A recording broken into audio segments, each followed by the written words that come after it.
The privilege of a lifetime is to become who you truly are. Jung said that, and for most of us, it sounds poetic until life itself asks what it really means.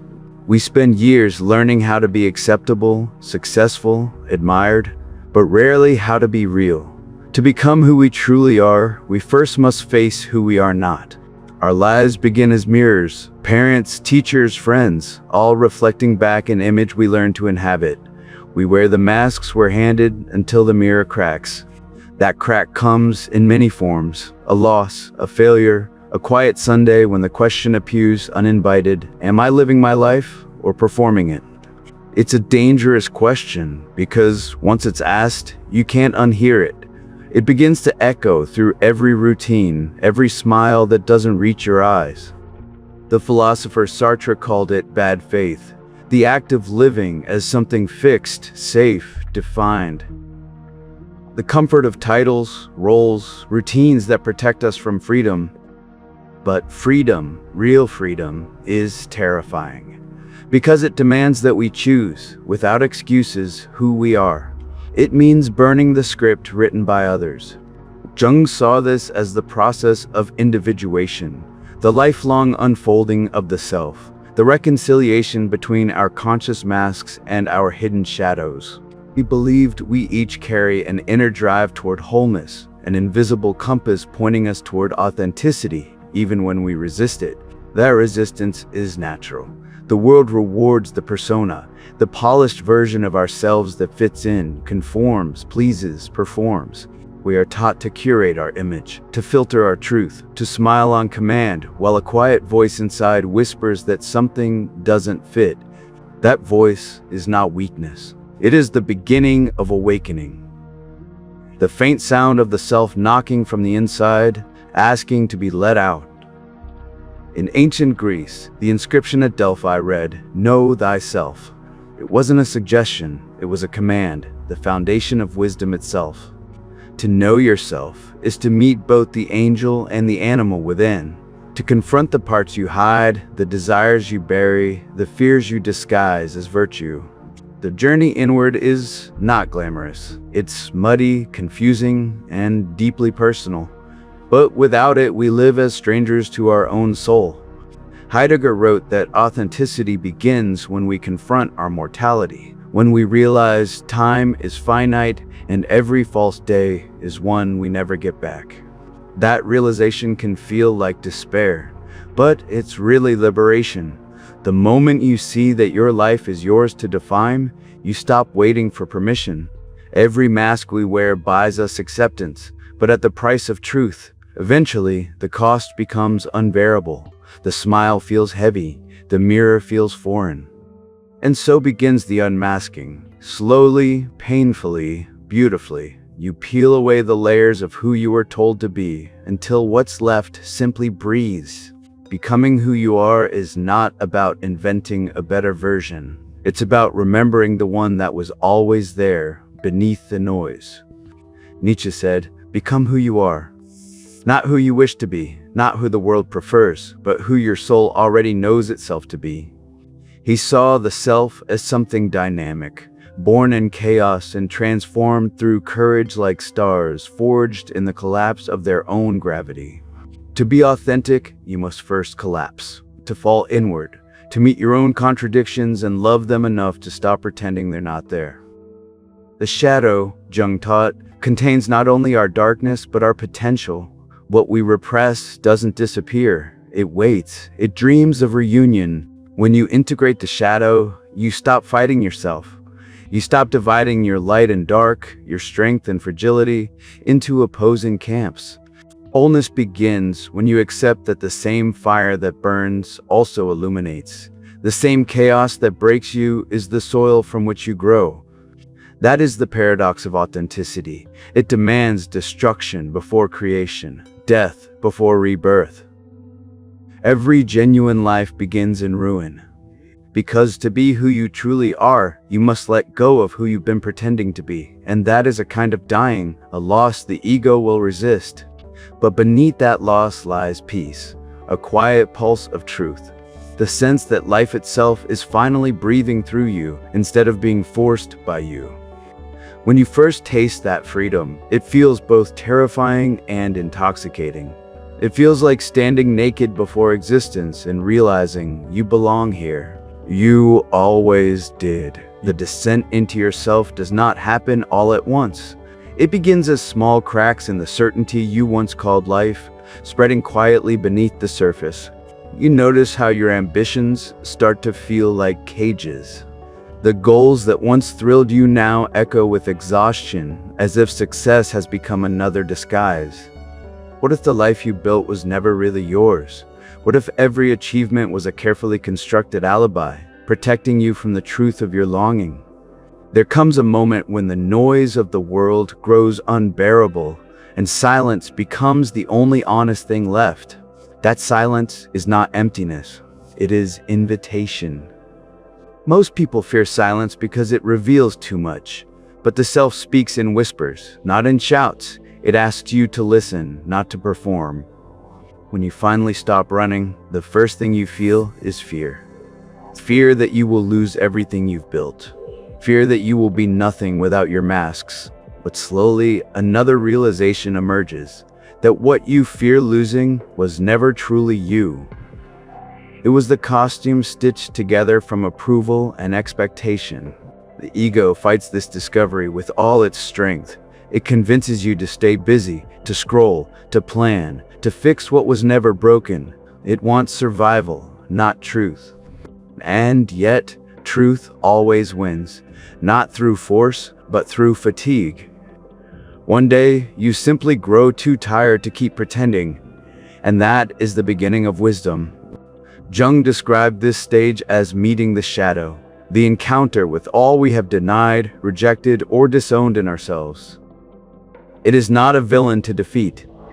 The shadow is a mirror held to your soul. It shows you the parts you condemned, the impulses you labeled as unworthy, the dreams you exiled to survive. To integrate the shadow is to forgive yourself for being human, for being complex, contradictory, unfinished. It is to reclaim your lost wholeness. There is beauty in that darkness, because what you discover there is raw aliveness. Every emotion you buried is waiting to teach you something real. Your anger, your envy, your fear, they are not sins but signals. They point toward unmet needs, unexplored truths, unlived parts of your being. To reject them is to amputate your own depth. To embrace them is to begin the slow art of becoming real. Carl Rogers called this congruence, the alignment between what you feel inside and what you express outside. It is the texture of authenticity. And authenticity, once touched, ruins you for the ordinary. You can no longer return to polite smallness or easy answers. You have tasted truth. The philosopher Kierkegaard wrote that anxiety is the dizziness of freedom. It is the moment we realize that every choice reveals and creates who we are. That dizziness is sacred. It means you are awake, suspended between what you were and what you might become. In that space, you are reborn not into perfection, but into presence. You begin to sense that authenticity is not a destination, but a practice. Every day becomes a conversation with yourself.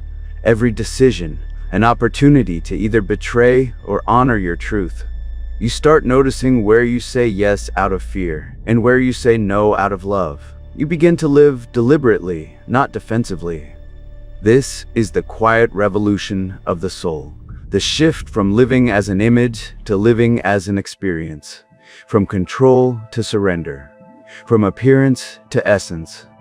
The world around you may not understand. Some will call you selfish, others will call you lost. But in truth, you are finally being found. Because to live authentically is to disappoint those who benefited from your pretense. It is to risk rejection in exchange for inner coherence. The cost is high, but so is the reward. The more real you become, the less you can tolerate what is fake. You start seeking depth in a shallow age. You crave silence in a culture of noise. You find meaning not in having more, but in being more. This is where transformation becomes irreversible. The old self dissolves like salt in water. leaving behind only what can withstand truth. And in that clarity, you realize something extraordinary. You were never broken, only buried. The self was always there, waiting for you to remember. The light you were searching for was never above you. It was beneath you, in the soil of your own becoming. That is the paradox. You fall to rise, you lose to find, you die to live. The descent was never punishment, it was initiation. You have not lost your way, you have entered it. Emergence never looks like triumph. It looks like humility, like someone learning to walk again after years of pretending to fly. You begin to understand that becoming yourself is not a single revelation, but a daily surrender, 1,000 small choices toward truth. The self doesn't announce its arrival with fanfare. It returns quietly, in the way you breathe, speak, listen, and love without disguise. You start noticing beauty in simplicity, the sound of your own laughter, the way light falls across an unhurried morning. Nothing dramatic, just real. You realize that authenticity isn't the end of the journey. It's the beginning of living consciously, without splitting yourself in two. Integrity becomes your rhythm. Alignment becomes your peace. You no longer chase meaning because you have become its source. When you stop performing, the world shifts. Relationships become mirrors of truth rather than stages for approval. Some will leave, and that is grace. Others will appear, drawn not to your image, but to your essence. You begin to attract what resonates with your depth. This is the quiet gift of becoming. Life starts to meet you where you are, not where you pretend to be. Purpose, once an abstract ideal, becomes tangible. It is no longer about what you achieve, but about how present you are in each moment you inhabit. You learn that service is not sacrifice. It is the natural overflow of a life aligned with itself, giving because you are full, not empty. Every moment becomes an act of creation. Every conversation becomes an opportunity to transmit presence instead of noise. You start speaking truth, even when your voice trembles, because silence feels heavier than rejection. You no longer fear being misunderstood. To live authentically is to belong to reality itself. You no longer seek belonging from others, because you have finally befriended your own existence. Jung called this individuation, the birth of the integrated self, where consciousness and shadow, ego and soul, coexist without war. You still feel fear, but it no longer rules you. You still encounter doubt, but it no longer defines you. You are no longer seeking completion, you are embodying it. Freedom begins to feel ordinary, like air you no longer have to chase. You start trusting the intelligence of life instead of trying to control it. Existence ceases to be a puzzle to solve and becomes a dance to join. Every mistake, every loss, every uncertainty becomes choreography for awakening. You start to see others differently. You no longer judge them for their masks. You recognize your former self in their performance. Compassion replaces superiority. You realize that everyone is fighting the same battle, the struggle between image and essence, fear and truth. And in that recognition, something tender unfolds. You forgive the world for not knowing better, and yourself for pretending you did. Integration is not perfection. It is participation. It is showing up fully, flawed and luminous, knowing that both are sacred expressions of being alive. There will still be storms, but you no longer mistake them for punishment. You know they are the weather of transformation. When pain comes, you listen. When joy visits, you receive. You stop resisting the ebb and flow of existence and start belonging to it completely. The philosopher Alan Watts once said, "You are the universe experiencing itself. To become who you are is to finally understand what that means. You are not a fragment searching for wholeness. You are wholeness remembering itself through the form of a person. You stop asking life for guarantees and start offering it your participation. You realize that authenticity is not a state, it is a relationship. Every breath is a conversation with the infinite. Every heartbeat, a reminder that presence itself is enough. When you live this way, the simplest acts become sacred. Washing dishes, walking outside, speaking honestly, all become gestures of alignment. You no longer need to prove your worth. You no longer chase transcendence. You have found divinity in the ordinary pulse of your own being. The journey of becoming never truly ends. It only deepens. Every ending reveals another layer of truth waiting to be lived. And maybe that is what Jung meant by the privilege of a lifetime. That existence itself is the canvas, and authenticity is the art of painting it in your own colors. To become who you truly are is not to reach a destination, but to live as if you already belong to the universe that made you. You have always belonged. You have always been enough. There comes a moment in every honest life when words begin to fall away, and what remains is presence, the quiet pulse beneath all striving. You realize that self-discovery was never about finding something new, but about remembering what was always whole within you. All your searching, your falling, your breaking, they were never detours. They were the curriculum of awakening written in the language of experience.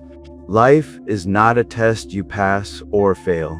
It is a conversation between your becoming and the mystery that breathes you into existence each morning.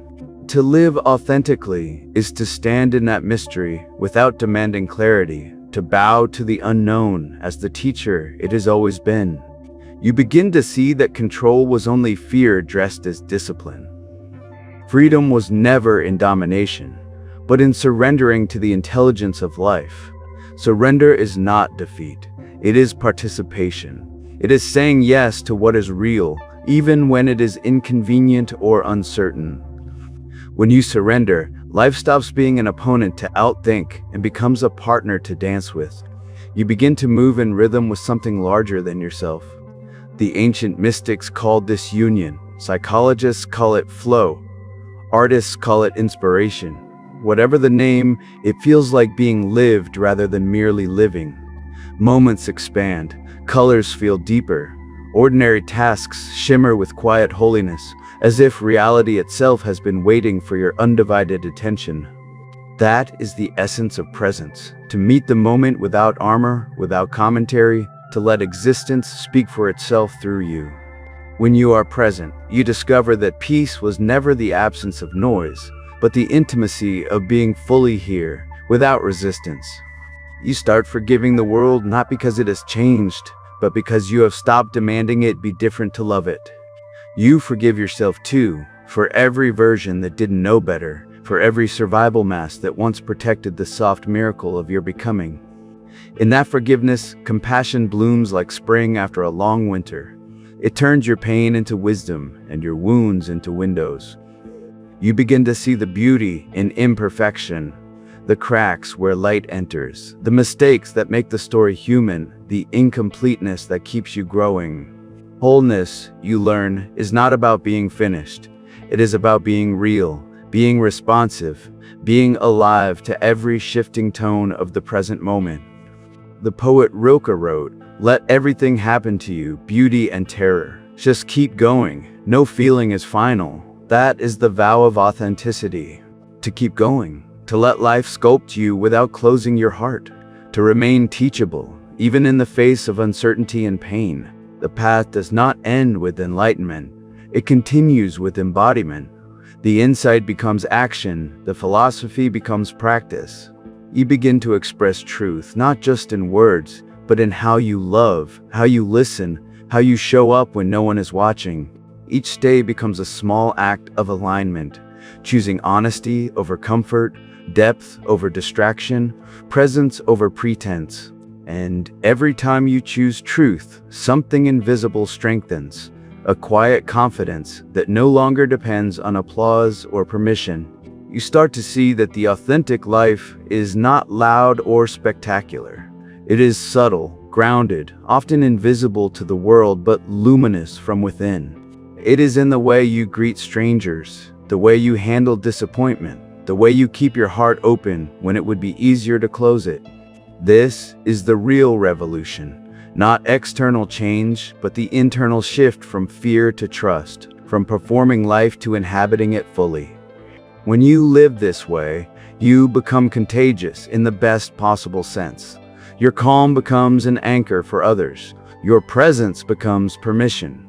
Without trying, you begin to embody what the world most needs, a living example of coherence, compassion, and quiet courage. You realize that authenticity is not a personal achievement, but a collective offering, the light of one soul reminding others of their own. We heal the world not by convincing it, but by becoming the evidence that truth and love are possible here. Every authentic life ripples outward, inspiring others to shed their masks, to risk being seen, to remember that sincerity is a form of strength. That is how transformation spreads, not through ideology, but through embodiment, one honest presence at a time. And so, the journey circles back to silence. To the same stillness from which it began, but now it is different, because you are different. You no longer fear the quiet, you rest in it. You trust that what needs to unfold will unfold, and that being yourself is the most radical act of faith. The privilege of a lifetime is to become who you truly are, but the joy of a lifetime is to finally live it, unapologetically, wholeheartedly, completely. So breathe, step into your own rhythm, let life meet you in its fullness. The journey is not ahead of you, it is already here, in every conscious breath. You are home, you are whole, you are who you were always meant to be. When the journey ends, what remains is astonishingly simple. A quiet presence breathing through everything, asking for nothing, offering everything. You no longer chase revelation, you embody rhythm. Life moves through you like wind through trees, unhurried, invisible, utterly complete. The question, who am I, softens into something deeper, more spacious, like, what is life wanting to express through me right now? And in that question, you realize there was never a separate you to find, only life remembering itself through the pattern of your becoming. All the philosophies, all the seeking were scaffolds built to reach this simplicity, to be awake, to be kind, to be here. The ancient sages called it returning to the source. Modern minds call it self-actualization. In truth, it is neither. It is belonging without effort. You find beauty in what once seemed ordinary. The rhythm of footsteps, the pulse of rain, the way light folds itself into dusk without permission. Every ending feels less like loss and more like continuation. The next breath of a universe that never stops creating itself through change. This is the gift of awareness, to realize that everything, even pain, is part of the dance. Nothing wasted, nothing outside the whole. You no longer resist the mystery, you let it move through you. You trust its intelligence more than your plans, its timing more than your urgency. In that trust, fear dissolves into wonder. You stop asking for guarantees and start thanking life for its unpredictability. The need for meaning becomes the experience of meaning. You stop looking for purpose as an object and start living as the expression of purpose itself. Love returns, not as possession or drama, but as recognition. The knowing that everything you meet is another form of yourself. You begin to see divinity, not in distant heavens, but in the tender ordinariness of being human, fragile, flawed, infinitely luminous. The sacred was never hidden, it was simply waiting for your eyes to clear. The miracle was never elsewhere, it was always this. You realized that awakening was never about leaving the world but loving it completely, enough to be changed by it again and again. Authenticity becomes devotion. Every breath becomes prayer. You stop reaching for transcendence and start participating in it. The silence that once frightened you now feels like home. The background music of existence, steady, unbroken, infinite. You walk through life lighter now, unburdened by performance, guided not by rules but by resonance.